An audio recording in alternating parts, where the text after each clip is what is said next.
Injured by the UFO, Part 3, by Charles Lear. This is the third in a series examining the rather grim subject of UFO-related injuries. While we don't want to dwell on this aspect of the mystery too extensively, it would be remiss to leave the subject without exploring what happened in Brazil in 1977. The events there were extraordinary, as was the investigation by the Brazilian Air Force. Fortunately, it was not the start of a trend in UFO contact, for had it been, many of us might be considerably more anxious. From April 1977 into 1978, there was a flap over the Amazon Delta in the northeast section of Brazil. Because it involved reports of attacks and injuries, the Brazilian Air Force was moved to put together a special operation to deal with it. It was designated Operação Prato, which is Portuguese for Operation Plate. The name was chosen by Captain Urenge Holanda. He explained his choice to researchers Ademar José Gavard and Cynthia Lutz. Because he was not able to use the expressions flying saucer or flying disc, he chose a cousin of a saucer, a plate. According to him, the expression in Portugal is flying plate. The popular expression in Brazil is discos voadores. Holanda was head of operations for A2, the intelligence branch of the Air Force. The operation was led by him, and he had a team of 6 sergeants. Their equipment consisted of a theodolite, tape recorders, and cameras. They were sent to the city of Belém after the mayors of several surrounding villages complained of UFO attacks on their citizens. The most intense activity was concentrated to the north, around the village of Colares. The team investigated for 4 months and compiled a report consisting of around 500 pages. Included in the report are sketches, tape interviews, hundreds of UFO photos, and 4 motion picture films. The report was classified until 2005, but photocopies of some documents and at least 18 photos were leaked to researchers over the years. As a result of a 2004 effort started by Gavard to get Air Force UFO files released to the public, on May 20, 2005, researchers were invited to view selected documents, and these included some from Operação Prato. The case file is now available in Portuguese at the Brazilian National Archives. Some of the documents have been translated and are available at theblackvault.com. Colares, then a village and now a city, is located on Colares Island. There, as with reports from elsewhere, glowing forms of all shapes and sizes were seen to come in from the north after nightfall. At times, creatures were seen occupying the UFOs or associated with them.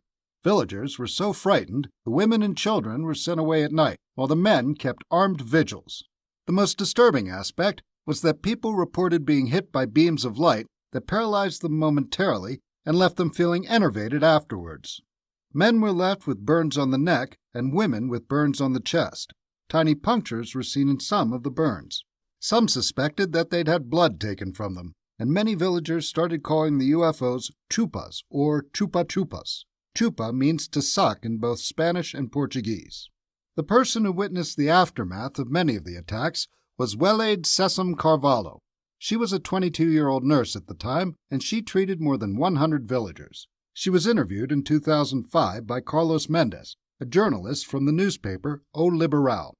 According to her, after more than 120 cases, she reported what was happening to her superiors. They didn't believe her, and she was told by them to discourage the idea that something strange was happening. Officials from the Air Force told her to tell people that those affected were victims of mass hysteria. Carvalho knew better, having seen UFOs herself. According to the Operação Prato files, she affirmed that on 2 separate occasions she saw a bright metallic object spinning over the village. Whether it was the same object or 2 different objects, the shape was that of a truncated cone, and the movement consisted of sudden starts and stops while rocking. She told Mendes that she'd seen a ship with a being 1.2 or 1.3 meters tall. Holanda and his team witnessed many UFOs themselves.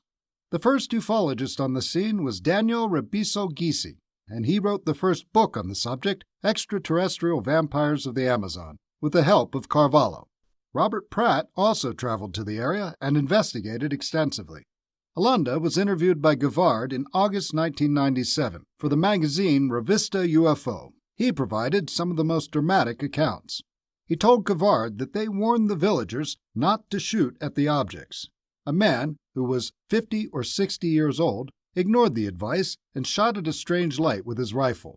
Light enveloped him and he fell to the ground. He was nearly paralyzed and had difficulty moving for the next 15 days.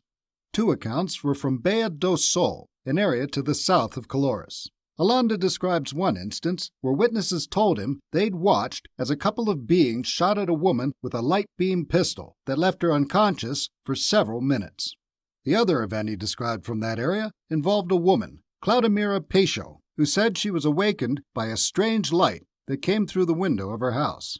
The light was green at first, and the air became warm. The light covered her face and then became red. She then saw a creature wearing what resembled a diving suit. It aimed what looked like a pistol at her. The pistol blinked 3 times. She then felt a hot pain in her breast, along with the feeling that needles were piercing her, and thought that some of her blood had been taken. She was terrified and unable to move her lips to scream. Soon after his interview, Alanda was found hanged in his house by his own bathrobe belt on October 2, 1997. His relatives and many ufologists suspected there was foul play involved. Gavard told BBC Brazil, "I don't believe in witness elimination or conspiracy theory. He had attempted suicide before." Another conspiracy theory grew up around the death of Flavio Costa, one of the sergeants on the team. Costa was the person who wrote most of the reports. One of the witnesses in the report was Ubiratan Pinhan Frias, a commercial pilot and resident of Belém. In 2005, Frias was interviewed for the online magazine UFO Via by Vittorio Perret. In the interview, he tells Perret that he, Alanda, and Costa all had implants. Perret brings up a 1997 interview for Revista UFO, numbers 56 and 57, 1997, where Alanda talked about Costa having an implant in his thigh and bleeding from there. Frias corrects him, saying that Alanda and Costa had implants in their left forearms, and adds that his own is in the sole of his foot. He says that Costa died after waking up sad one day and never recovering. According to him, it looked like Costa had a stroke, but he really died because his mission had come to an end. Costa's son, Fernando, refutes this in an interview for the online magazine Vigila. He says that Frias' claims are imaginative and complete lies. According to him, his father died of a heart attack following a stroke. When asked about his opinion regarding the UFOs in Operação Prato, he says the occurrence of a strange phenomenon is undeniable.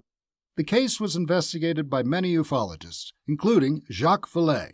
Despite the fact that Operação Prato files were classified until recently, investigators were able to gather a huge amount of information.